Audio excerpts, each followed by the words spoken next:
A paz do Senhor Jesus seja aí sobre a sua vida. Vamos começar esse momento aqui orando, consagrando ao Senhor. Oremos. Deus Todo-Poderoso, muito obrigada pela tua graça, tua bondade. Obrigada, Senhor, por essa oportunidade de estar ministrando a tua palavra. Deus, eu clamo pela tua graça, tua misericórdia, Senhor. Que o Senhor Deus venha falar conosco hoje. Que o Senhor Deus esteja abençoando as vidas das pessoas que estão orando aqui comigo. Cuida delas. Pai, guia, Senhor, o Senhor como pastor de ovelhas. Pai, que o Senhor Deus esteja guiando as tuas ovelhinhas aqui e livrando elas de todo mal. Guia elas por um caminho plano, Senhor, através da tua palavra. Espírito Santo, venha nos falar hoje. Esteja suprindo necessidades do teu povo, dando alegria e direcionamento que eles necessitam. É assim que eu oro em nome de Jesus. Amém. Eu queria refletir com você em Gênesis 22, refletir sobre o seguinte tema: sempre que você ouvir a Deus, vai conhecer um nome dele. Você sabe que Deus ele tem vários nomes? Um dos nomes que Deus tem é Jeová Jireh, Deus provedor. E eu queria refletir sobre isso com você hoje. Gênesis 22, de 1 a 6, diz assim: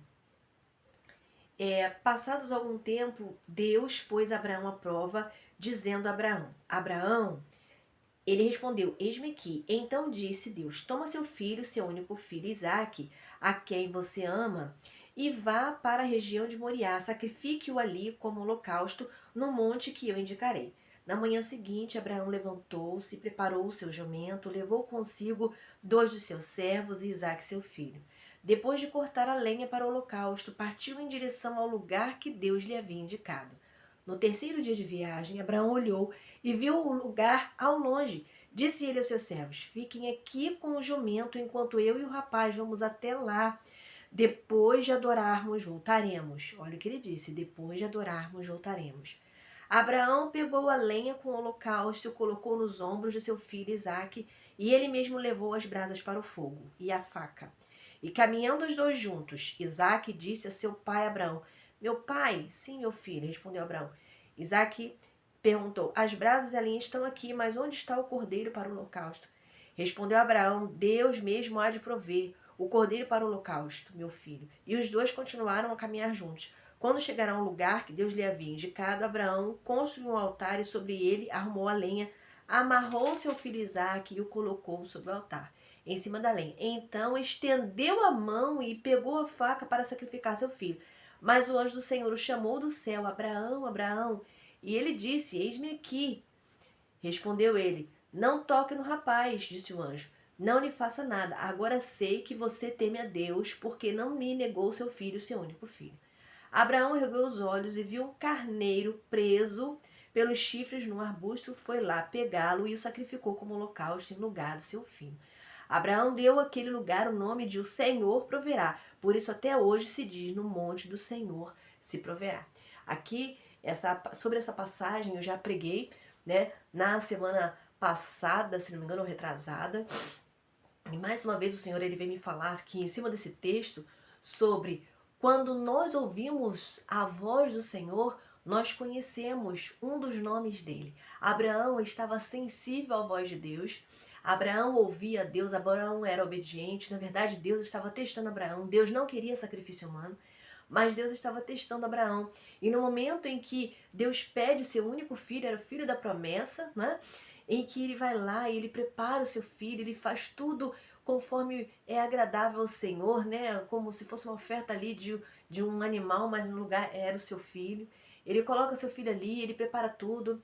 E aí no momento em que ele vai descer a mão para sacrificar o seu filho, vem o Senhor e brada do céu: Abraão, não toques no menino. E aí o que ele olha para o arbusto e vê um carneiro lá embaraçado, preso. Na verdade era o carneiro que ele iria sacrificar. E olha como a gente vê quando o menino Isaque pergunta para Abraão: Pai, onde está o animal que nós vamos sacrificar? Ele disse: O Senhor proverá, não é? E também no início, quando eles estavam subindo, eles deixaram os servos, ele disse: Vamos lá, nós subiremos, vamos adorar e nós voltaremos. Era uma palavra de fé. A gente vê como também as nossas palavras elas têm poder. Da forma como Abraão disse, assim se cumpriu, porque ele tinha fé no Senhor e ele estava sendo testado por Deus, mas ele foi aprovado nesse teste. O que a gente pode aprender aqui, ó? Que Abraão era um homem que estava sensível à voz de Deus em todo tempo, em todo momento. Nós também devemos estar assim. Muitas das vezes Deus ele nos dá um direcionamento, vai para a direita, vai para a esquerda, vai para frente, ou se não, vai para dar uns passos para trás. Mas a gente não pode fazer nada além daquilo que Deus manda a gente fazer. No processo em que Deus manda, ó, vai em tal lugar, de repente no caminho a gente indo para tal lugar, Deus vai dar um direcionamento novo. Ou de repente Deus fazendo, ó, faz tal coisa, Deus vai dar um direcionamento novo. Isso aconteceu também com o apóstolo Paulo, quando ele estava indo para um determinado lugar e ele teve uma visão, não é, de um homem falando: passe em tal lugar e nos ajude. Agora eu não me lembro o nome do lugar. Mas aí ele mudou o direcionamento. Foi mudado ali o direcionamento de Deus ali na vida de Paulo. E ele tinha uma missão para um lugar e ele teve que ir para outro. Então, ó, o apóstolo Paulo também estava sensível à voz de Deus e por isso ele pôde cumprir uma missão belíssima. Abraão estava sensível à voz de Deus e nós também devemos estar. Nós precisamos estar em oração, ter uma vida de oração, uma vida de intimidade com o Senhor para conseguirmos ouvir a voz do Senhor a todo tempo. A gente precisa tomar cuidado porque estamos vivendo um tempo em que a gente escuta muitas vozes, não é? A gente frequenta muitos ambientes, participa de várias mesas e a gente precisa tomar cuidado para não ser influenciado. Não é? Tem lugar que a gente pode escolher e tem lugar que não dá para a gente escolher por conta da nossa vida profissional, por exemplo. Não é? Então, olha, Abraão, ele conheceu o nome Jeová Jirê. Ele conheceu o Deus provedor e nos apresenta aqui em Gênesis 22. O nosso Deus é um Deus provedor e quando nós estamos sensíveis à voz de Deus, nós conseguimos ver a provisão do Senhor. Aconteceu uma situação esses dias que eu e minha família, nós pegamos uma tempestade, na verdade uma chuva muito forte e passamos por 3 bolsões de água. E já chegando em casa, faltando uns 4 quilômetros para chegar em casa, o nosso carro enguiçou. O carro enguiçou depois de ter passado em tanta água, né? E aí meu esposo teve que colocar no acostamento e ali e era uma subida, detalhe, era uma subida e o carro ainda subiu ali sem forças, não sei como, mas subiu e ficou ali e meu esposo tentando fazer o carro retornar, voltar a funcionar e por fim ele falou: não posso mais tentar, senão vai dar problema, a gente vai ter que esperar. E eu já tinha falado para os meus filhos, Deus é fiel e de uma forma ou de outra, Deus ele vai fazer a gente chegar em casa. A gente já tinha orado, a gente já tinha louvado a Deus, meu esposo já tinha mexido no carro, eu ali com ele segurando o guarda-chuva, na chuva, né?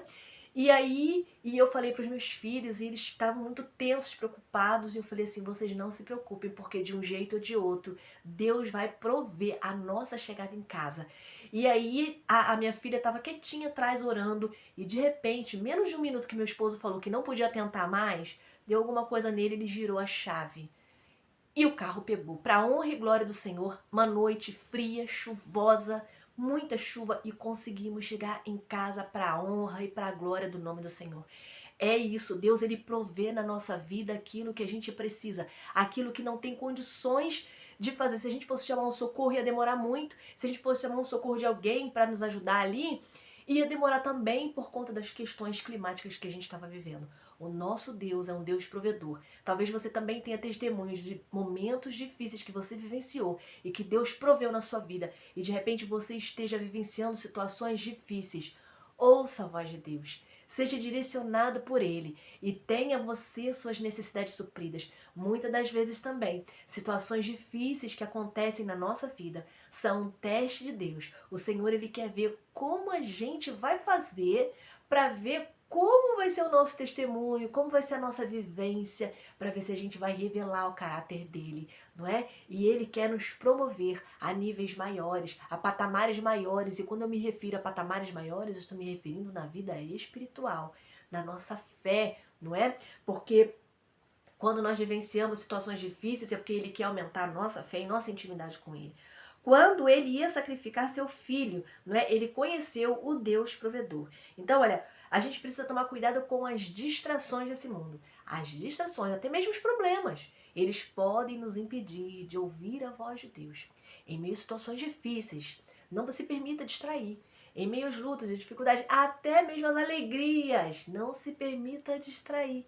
Esteja sempre ligada com o Senhor, porque as distrações, as vozes, os barulhos do mundo, da vida, podem nos impedir de ouvir a voz de Deus. Mas esteja você atento, atenta à voz do Senhor, porque a voz do Senhor nos garante paz, alegria, prosperidade e nos garante ver a provisão de Deus. Amém? Guarda no seu coração essa palavra, mas não só com você, compartilha, porque tem gente precisando.